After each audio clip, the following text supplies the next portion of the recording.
Hello traders, apa khabar anda semua?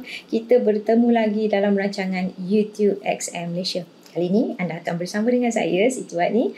Okay, saya akan bawakan topik yang terbaik untuk anda semua.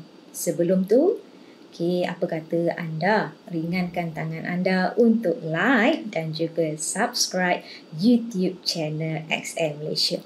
Okay, so guys, hari ini saya nak bawakan topik iaitu cara urus emosi ketamakan dalam dagangan. So kalau kita lihat sebenarnya walaupun kalau kita kata kita dah ada experience dah biasa trade kan, sometimes emosi ketamakan ini berlaku kepada kita. Jadi adakah emosi ketamakan ini bagus? Alright. So untuk pengetahuan anda semua sebenarnya kelemahan kawalan emosi dikategorikan apabila kita sentiasa berada dalam emosi ketamakan ini. So tak baguslah. Alright, jadi apa langkah-langkah yang anda boleh lakukan untuk memastikan supaya anda tidak membiarkan emosi ketamakan mengganggu diri anda. So yang pertama adalah of course melakukan perancangan dagangan yang betul. Caranya mudah saja.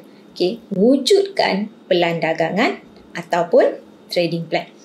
So senang cerita, dalam kita punya trading plan merangkumi teknik dagangan. Kenapa perlu teknik? Yes, because kita nak melihatkan kepada potensi adakah buy ataupun sell yang bersesuaian.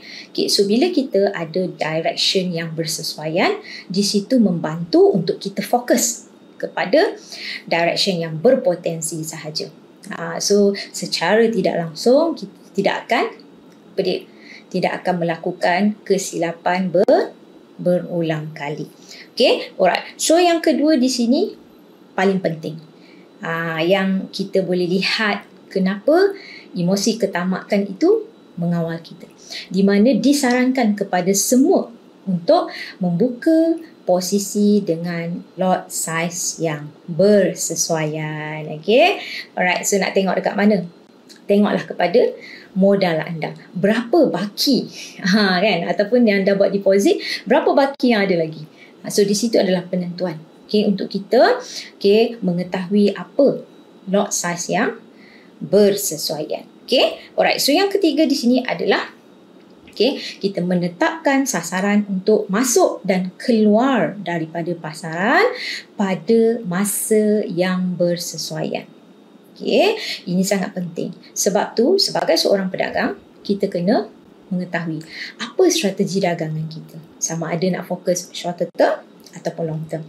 Kalau short term, you nak buat pendekatan macam mana? Scalper, intraday. Kerana di situ adalah penentuan yang kita boleh tentukan dalam trading plan kita tadi untuk kita keluar daripada pasaran pada masa yang bersesuaian. Alright. Dan terakhir ini sangat penting. Kepada semua, tak kira newbie ke, intermediate ke, advance ke, iaitu kesabaran dan juga disiplin yang tinggi. Ini adalah perkara yang perlu kita laksanakan setiap kali kita melakukan dagangan kita. So, keempat langkah tadi saya harap bermanfaat untuk anda semua supaya anda dapat menjadi pedagang profesional bersama dengan XM.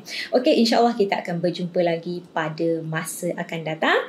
Terima kasih semua. Stay safe. Bye-bye.